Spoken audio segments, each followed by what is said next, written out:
Sveiki, laba diena, labas vakaras. Nelygu, kada jūs žiūrėsit, ar dabar, kai aš kalbu, ar žiūrėsit įrašą. Aišku, pradžioje visuomet mes pradedam nuo to, kad pradedam po truputį jungtis ir visada yra tas toksai keistos kelios pirmosios minutės, kada, kaip ir sako, kad dar nereikia tarsi pradėti kalbėti pačios esmės, tai dėl ko mes čia susirinkom, kad duotumėm žmonėms šiek tiek prisijungti. Ir dabar aš noriu pasižiūrėti, ar aš esu čia gyvai pasijungusi, atrodo, kad esu ir netgi matau, kad jau žmonės manęs ir klausosi.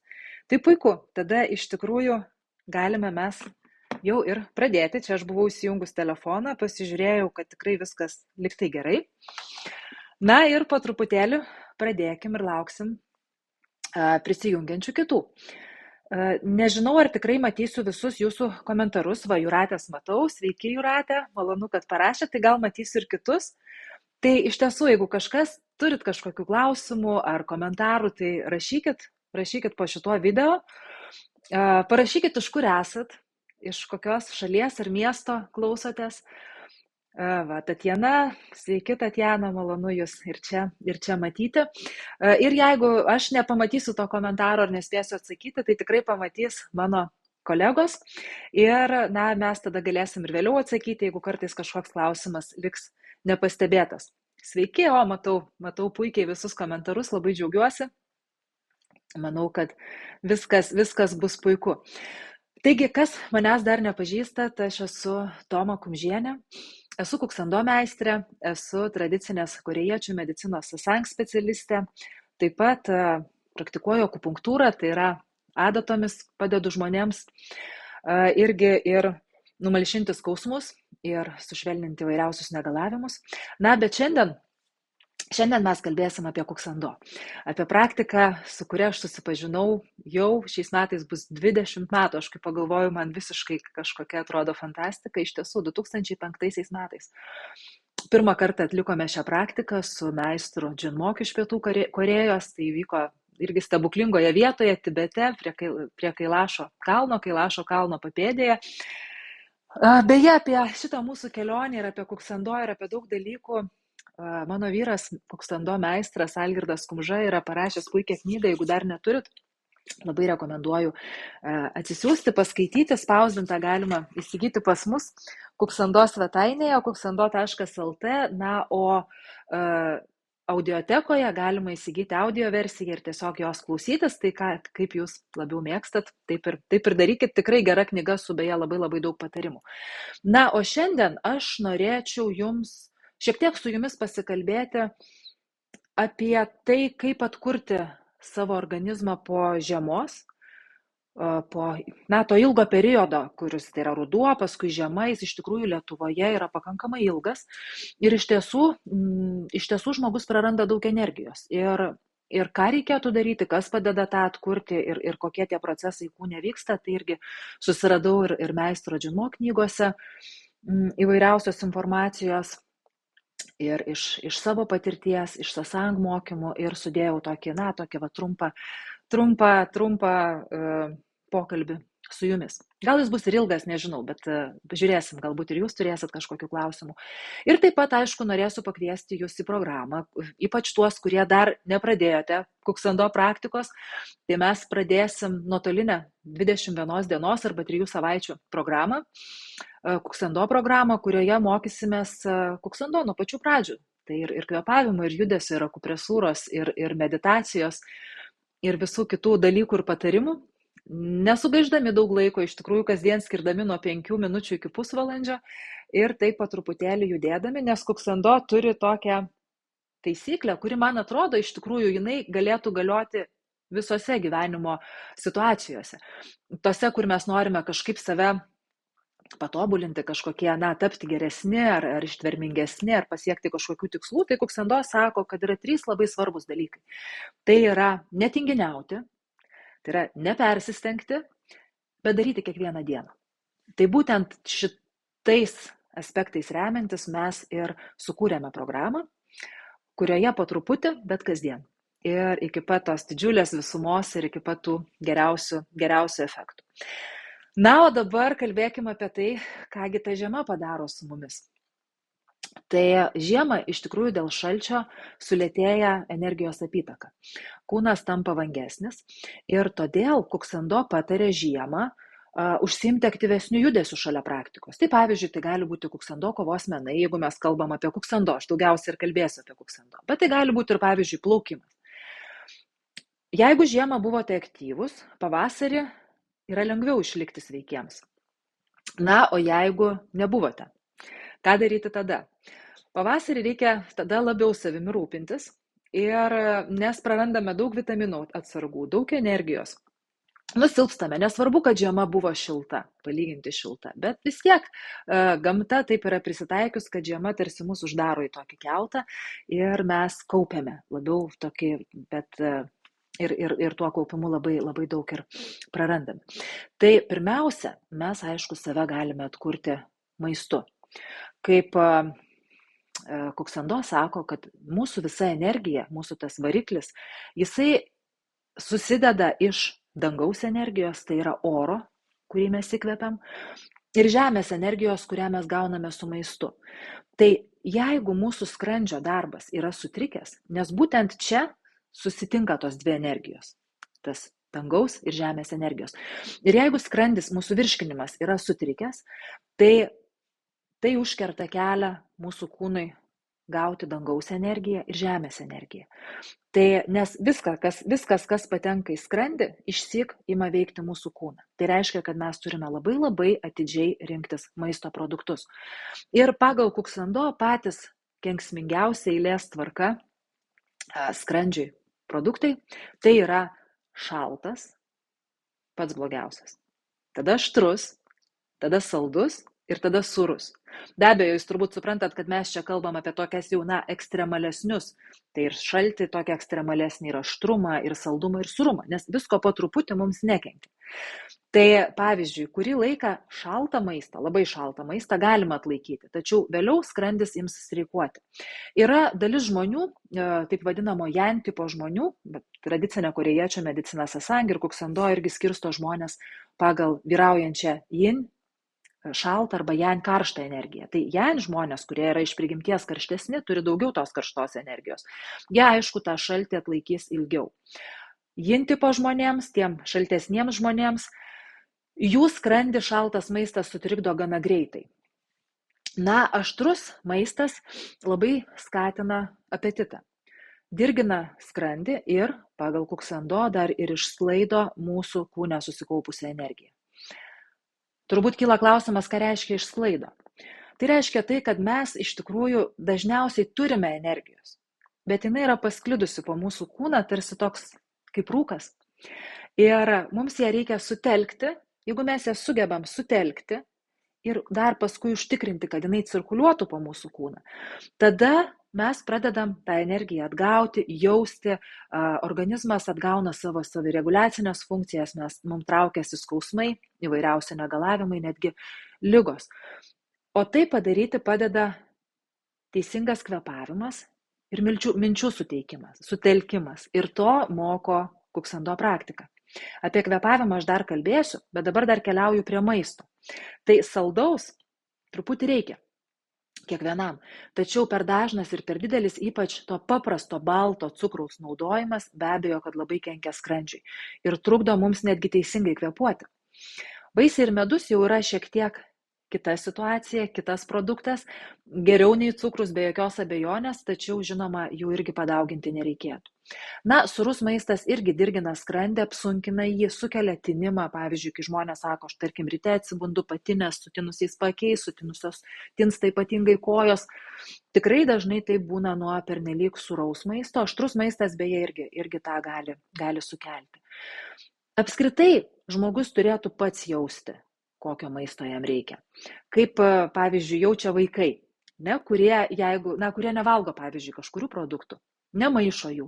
Tarkim, jeigu valgo mėsą, tai valgo mėsą. Jeigu valgo agurką, tai valgo agurką. Aišku, jeigu jie nėra sugadinti irgi visokių cukrinių patiekalų, Coca-Colų ir panašiai, tai vaikai labai labai jaučia, mažesni ypatingai. Besilaukiančios moteris irgi tarsi atgauna tą vidinį pojūtį.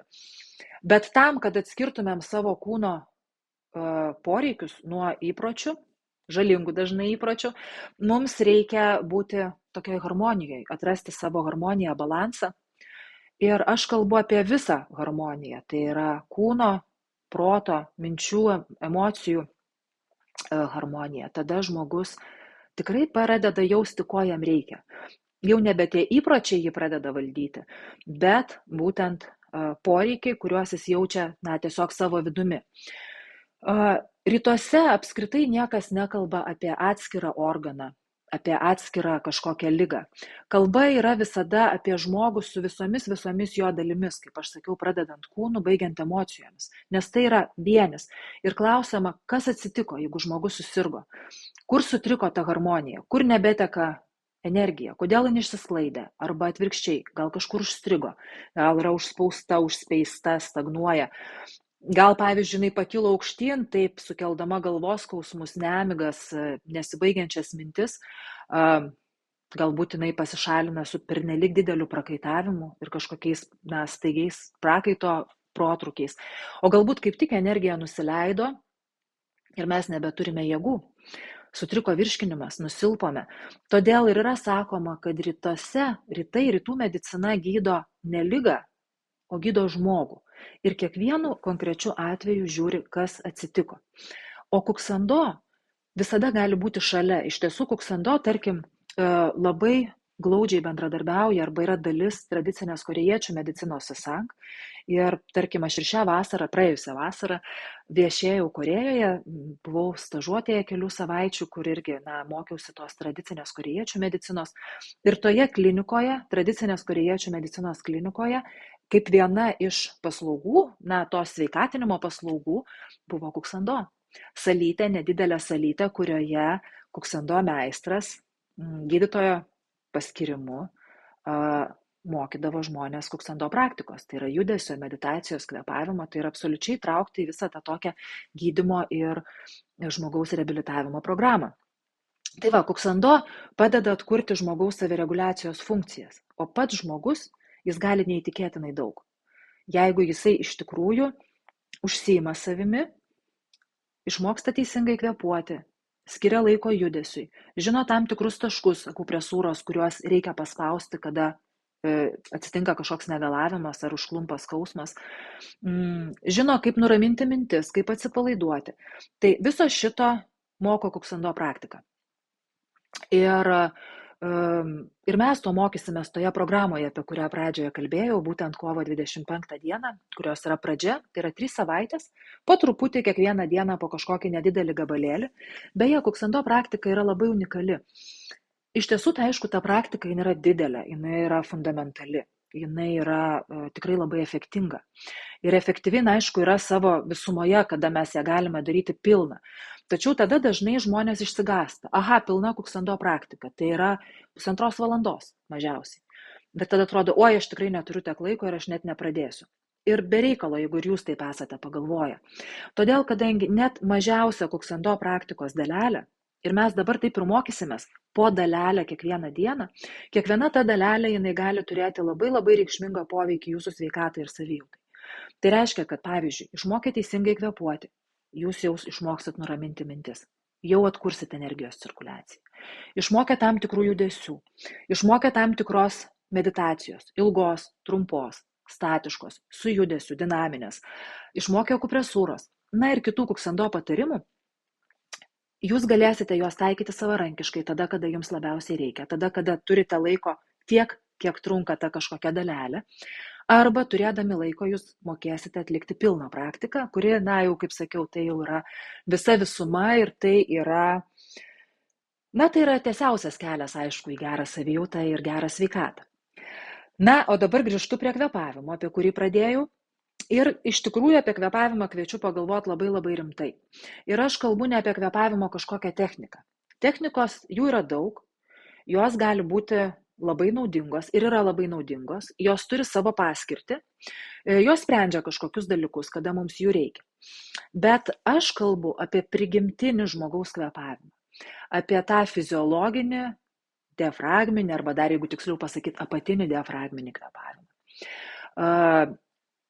Nes kol mes nemokam to prigimtinio kvėpavimo, tai geriau ir nesimokyti technikų, nes jos neveiks arba gali netgi būti mums žalingos. Pirmiausia, mes turim išmokti kvėpuoti teisingai, o tada jau galime pradėti eksperimentuoti ir su kitais dalykais. Tai pirmiausia, tai mes turime nustoti kvėpuoti krūtinę. Ir turbūt, jeigu dabar užsidėtumėt vieną ranką ant krūtinės, o kitą ant pilvo, mes dažnai darom šitą metodą, bandom pajusti, kaip mes kvėpuojam ir keletą kartų giliai įkvėptumėt. Tikiu, kad daugelis jūsų vis dėlto pajustumėt, kad kai jūs giliai įkvėpėt, kad ne pilvas išsipučia įkvėpimo metu, bet kyla krūtinė. Arba kiti sako, iš vis nieks nekyla. Tai reiškia, kad jūs kvėpuojate krūtinę. Tai reiškia, kad tai yra, tai tokiu būdu yra užkuriama mūsų simpatinė nervų sistema. O simpatinė nervų sistema yra atsakinga už mūsų, tokią pasiruošimą kažkokiai stresiniai situacijai. Tai reiškia, kad kada ištinka kažkokia bėda, mes turime arba sustingti, arba bėgti, arba gintis.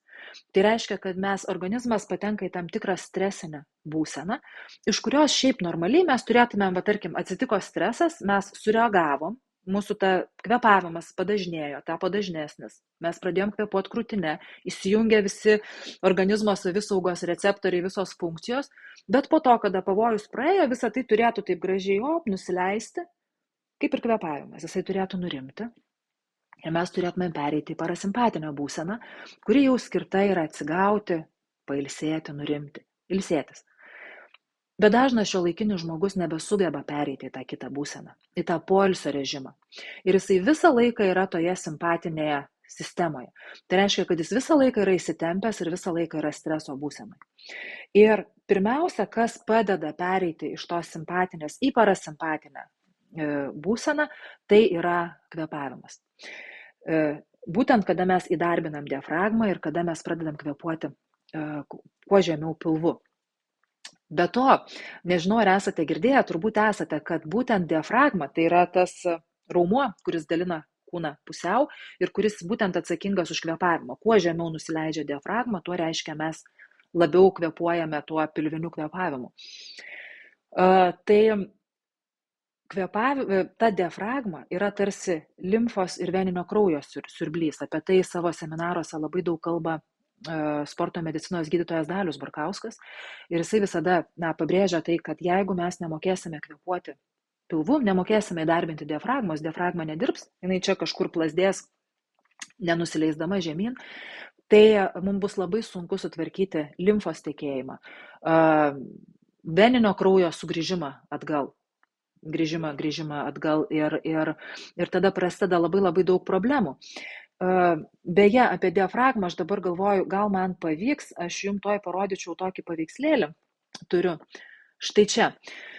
Jeigu matosi, tai čia aš dabar rodau, matote, kur vienetuku pažymėta, tai yra diafragma pakilusi, o dvejetuku pažymėtame paveikslėlyje diafragma yra nusileidusi. Ir matot, ten, kur jinai yra nusileidusi, koks atsiranda tarpas tarp diafragmos ir širdies. Ir tai matot, čia tie paveikslėliai, tas jų skirtumas, čia tokia kaip, stop kadras toksai padarytas judesio metu, tai rodo, kaip ta diafragma turi vaikščioti. Tai jeigu mes kvėpuojame paviršutiniškai krūtinę, diafragma taip nejuda, tas tarpas neatsiranda. O ką reiškia tas tarpas? Tai ne tik, kad čia atsiranda tarpas, bet ta diafragma leisdamas, jinai masažuoja vidaus organus, jie irgi juda, jie nestagnuoja ir be abejo, jie irgi būna sveikesni, nes viskas, kas juda gyvenime, yra sveikesnis. Kitas labai svarbus dalykas, tai kvėpuoti reikia per nosį ir tai irgi labai daug ką nustebina.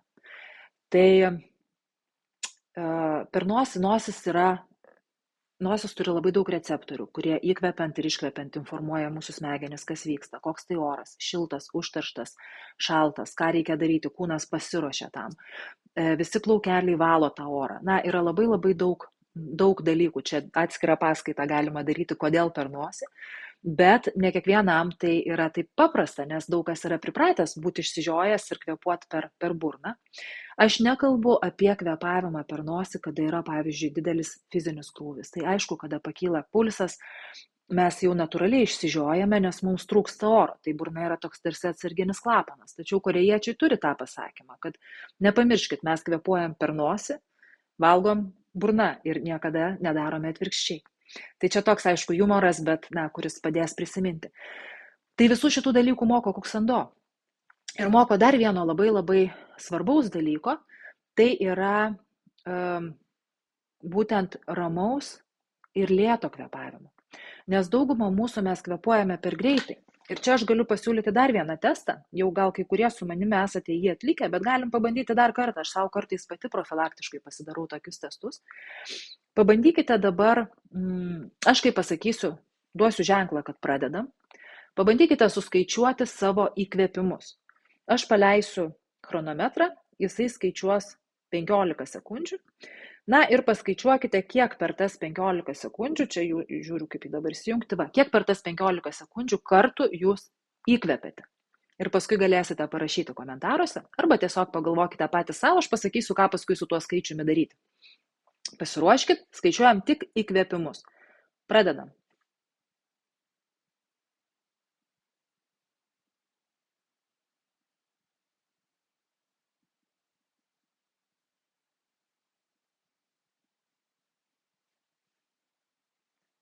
Stop.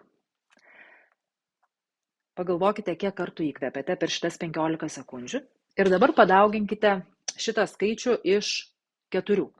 Reiškia 15 kart 4 bus 60, tai tada jūs žinosite savo įkvėpimų skaičių per minutę. Tai tą skaičių, kurį suskaičiavote, dauginam iš 4. Ir tą skaičių, kurį gavot, galite parašyti komentaruose. Iš tikrųjų labai įdomu, kaip jums sekėsi.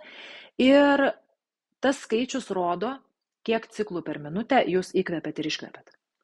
Ir pagal Pasaulio sveikatos organizaciją toks optimalus žmogaus, šiuolaikinio žmogaus ciklų per minutę skaičius yra 12-18.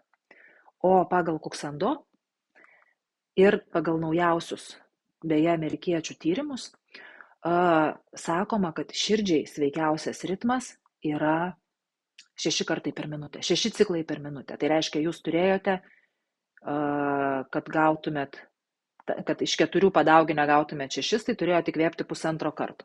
Tai matau, kad čia yra ir 16, ir 8, ir 6, ir taip, ir 12 įvairiausių skaičių. Tai tuos skaičius, kuriuos jūs pakvėpavot, per tas 15 sekundžių turit padauginti iš 4 ir tas skaičius reiškia jūsų ciklų per minutę. Tai sveikas būtų 6 arba mažiau, o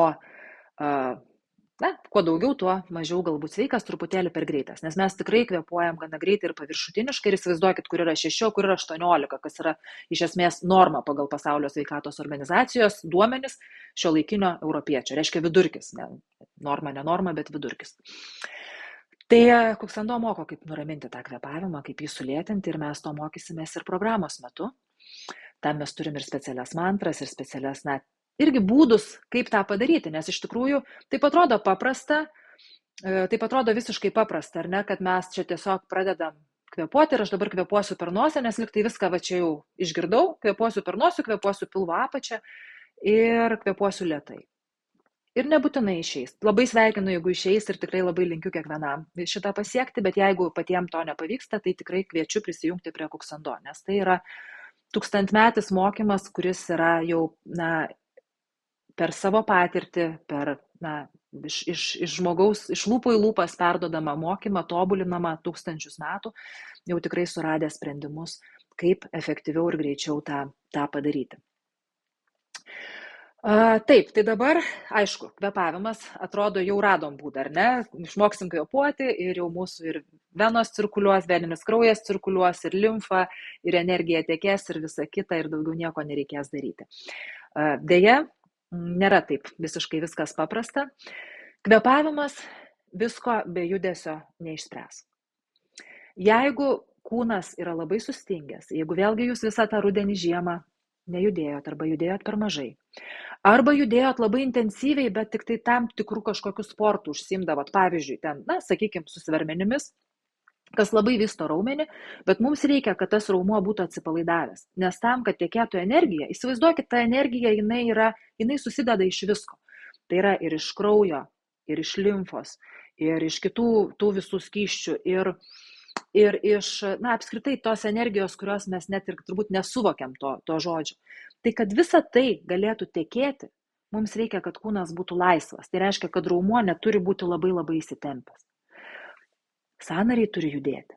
Jeigu mes neišjudinam sąnarių, jie irgi stingsta.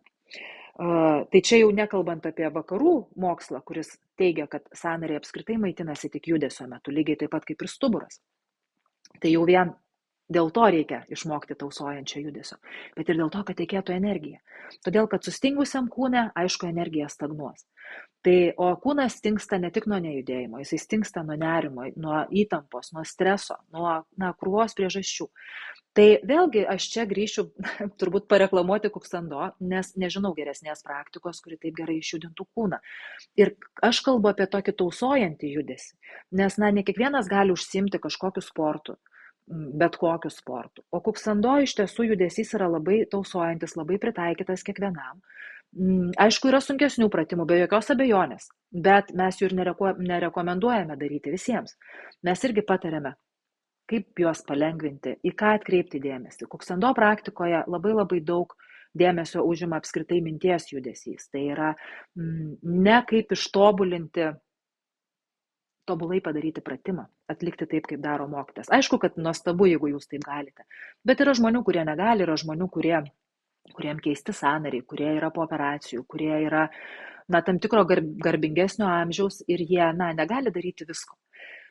Ir tada yra būdai, kaip padaryti taip, kad ir jūs galėtumėt. Tiek, kiek jums reikia, tam, kad jūsų ta energija irgi išjudėtų ir kad cirkuliuotų ir kad jūs irgi galėtumėte jaustis geriau. Būna atvejų, kada ir tai yra labai sunku, ir kada skauda, ir kada nepavyksta. Tai tam atveju Kuksando turi ir akupresūrą. Tai yra akupresūros taškai, kurie mus kartais pajudina iš to tokio sąstingio taško, tokio mirties taško, kada mums reikia tokios, truputėlį kažko, kad mus truputėlį stumteltų, kad truputį palengvėtų savijauta ir kad mes galėtumėm pradėti judėti, galėtumėm pradėti kvėpuoti. Kartais yra įtampos per daug ir kvėpavimo neišeina nuraminti. Tai vėlgi Kuksando turi tam tikras trumpas meditacijas, kurios labai labai sutelkia dėmesį iš čia, nes kada čia tų minčių yra per daug ir kada mes jų negalime nuraminti, tai paskui mintis keliauja energija. Tai reiškia, jeigu mintis yra šičia, energija kyla čia, karštis kyla čia, kvėpavimas kyla čia, viskas įsitempia, tai aišku, kad kartais žmogus yra tokioje būsenoje, kad jisai nebegali, jam nebeišeina sustabdyti tos minties, jam neišeina atpalaiduoti kūno. Tai Kuksando ir turi tokią labai metodišką seką, kaip mes kvėpavimu, po truputį vesdami judesį, akupresūros taškais. Trumpom, ilgom, dinaminiam ir statiškom meditacijom mes tą kūną ir protą po truputėlį atpalaiduojam, tam, kad žmogus galėtų pasijausti geriau ir padaryti vis daugiau ir daugiau. Tai reikia iš esmės šitų pagrindinių dalykų, tam, kad mes atkurtumėm save po žiemos, po rudens, po viso šito tamsaus ir šalto periodo, kad galėtumėm savo padėti su didesnė energija keliauti į pavasarį, į vasarą. Ir čia, kaip ir sakiau, čia mes galim naudotis atskiromis praktikos dalimis, galime naudotis visa visuma. Ir, pavyzdžiui, kaip tai veikia, kaip veikia ta Kuksando praktika. Pavyzdžiui, pakalbėkime apie širdį. Širdyje kaupiasi ugnies energija. Šin, jeigu sakysime, korėjietiškai. Apie čia, būtent krūtinėje širdyje susikaupusią pernelyg didelę tą ugnies karščio energiją, kalba įsitempę pečiai, ypatingai kairėje pusėje, kaklas, kažkoks akmuo krūtinėje. Ir mes privalome numalšinti tą širdyje susikaupusią ugnį, susigrąžinti ramybę, sušvelninti nerimą. Rytuose beje yra sakoma, kad pykčio lieti negalima. kaip kartais sako, kad aš kaupiu pyktį, man jį reikia išlieti emocijas. Ir tai sako, ne, išlieti irgi yra kenksminga taip pat kaip ir kaupti. Reikia jas raminti, jas išmokti nuraminti. Ugnis, emocijos tai yra ugnis, yra karštis, jos turi leistis. Jeigu mes nuleidžiam tą ugnį žemyn, žmogus nusiramina, palengvėja širdies ligos, gerėja miegas, traukiasi nerimas. Ir kuksando praktika būtent tai ir daro, ramina tą ugnį, padeda kaupti energiją ir užtikrina energijos cirkuliaciją. Jeigu žmogus pernelyg daug mąsto, o turbūt čia tarp mūsų yra labai daug tokių, kurie nesugeba arba nemoka arba ne visada gali nuraminti mintis, tos mintis ypatingai kenkia skrandžiui, sutrinka virškinimas. Blužniai kenkia. Blužnis beje, nors vakaruose tai yra labiau kraujodaros organas, rytuose blužnis priskiriama prie organų, kurių energija padeda būtent virškinimui. Tai yra labai stiprus virškinimo sistemos organas. Ir būtent atsikratyti minčių ir siekti ramybės būsenos, tai reiškia, kad maitinti blužnį, maitinti skrandį, padėti skrandžiui, padėti visam virškinimo traktui suvirškinti maistą. Kaip? Vėlgi kvėpavimas, vėlgi judesys, atsipalaidavimas, meditacija, akupresūra. Yra akupresūros taškai, kurie tiesiogiai veikia virškinimą, kurie tiesiogiai veikia būtent tą mūsų nusiraminimą. To irgi mokomės kuksando praktikoje. Kepenys toliau irgi labai svarbus organas. Kepenyse kaupiasi stresas, kaupiasi fizinis nuovargis. Ilgai tas visas kaupiasi, ne iš karto pasireiškia, tie toksinai vis ten lieka, kaupiasi ir kada nuovargis tampa kažkurią dieną nuolatinis. Chroniškas, kaip sakom. Sutrinka tulžies pūslės veikla, ima kauptis dujos. Ir mes to nesuvedam, dažnai mes nesusiejam to su nuovargiu. O rytai susieja labai greitai, nes paspaudi keletą taškų, matai, kad kepenys įsitempusios, klausi žmogui, kaip jis miega, kaip raumenys įsitempia, tam tikri skausmai apie tai signalizuoja. Na ir va, kepenys. Ką tada daryti? Vėlgi yra meditacijos, kurios ramina, yra akupresūros taškai, kurie irgi atpalaiduoja, mityba be jokios abejonės, teisinga mityba, gal mes per vėlai valgom, gal per sunkiai vakarais, gal vartojam alkoholį vakare. Galbūt per daug turime fizinės veiklos, galbūt kažkoks ilgalaikis emocinis nuovargis mus privedė ir iki fizinio nuovargio ir taip toliau. Beje, ar žinot, kad kepenys rytuose yra siejamos būtent su akių sveikata ir nusilpusios kepenys tai reiškia silpnesnį regėjimą.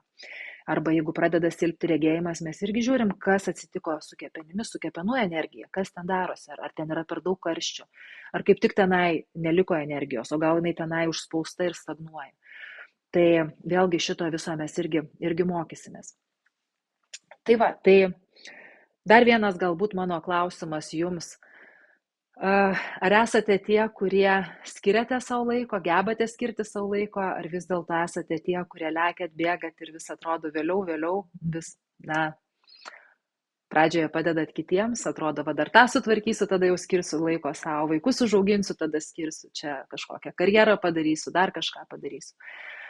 Tai jeigu pagalvojat, kad tai apie jūs, tai aš labai siūlyčiau vis dėlto pabandyti skirti savo laiko. Žinau, kad kartais net 5 minutės kasdien skirti tokio labai tikro laiko savo gali būti nelengva. Ypač jeigu, pavyzdžiui, auginate vaikus, tuo pačiu metu dirbate, galbūt dar slaugote kažkokį šeimos narį. Tai kai visa tai susideda, be abejo, yra labai sunku. Bet čia kaip toks, gal banalus palyginimas, bet kaip ir lėktuve, jeigu iškrenta deguonies kaukės, pirmiausia reikia užsidėti savo. Jeigu neužsidėsime savo, mes negalėsime padėti šalia sėdinčiam. Nesvarbu, kas tai būtų, ar tai būtų jūsų vaikas, ar sutuoktinis, ar draugas, ar tiesiog bendrakeleivis. Tai šiuo atveju aš irgi sakyčiau, kad tas 5 minutės pradžioj, paskui gal 15, paskui gal pusvalandį ar valandą kasdien skirti savo yra būtina.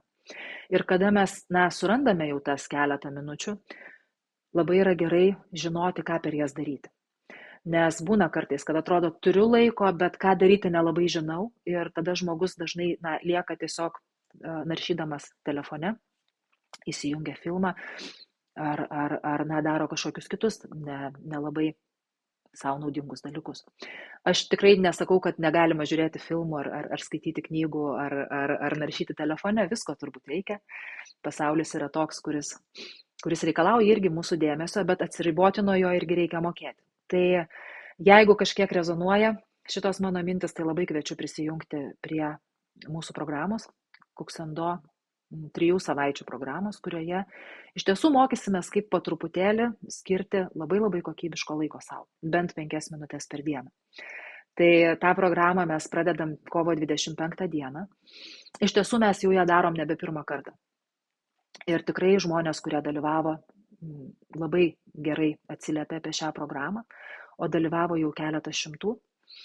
Ir mes vėl nusprendėme ją pakartoti, nes vėl pavasaris, vėl norisi kažkaip grįžti į savo formas, į savo energiją.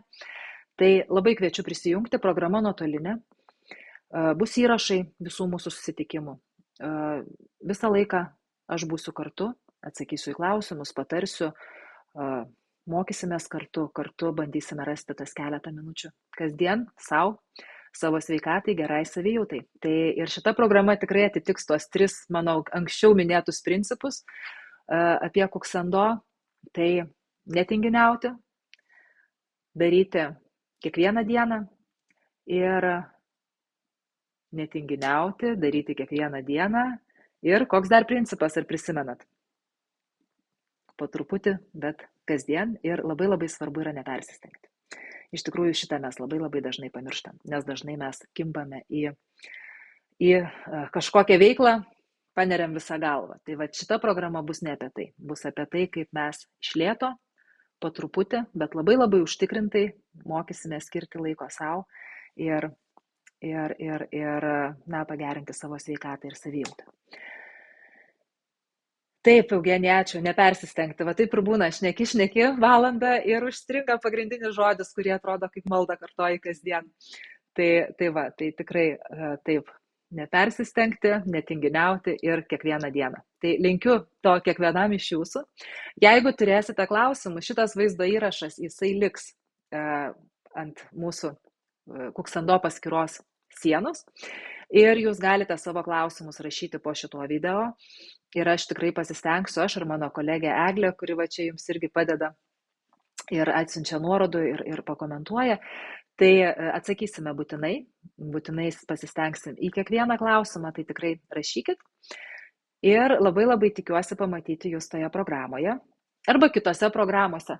Ir dar kartą labai rekomenduoju, jeigu dar neskaitėt šitą Algirdo knygą. Pamatysit, kokia lengva, bet tuo pačiu labai labai turtinga savo turiniu, savo patarimais ir savo išmintimi knyga. Tai ačiū tiems, kas žiūrėjot, kas žiūrit, tiems, kas žiūrėsit ir iki kitų susitikimų.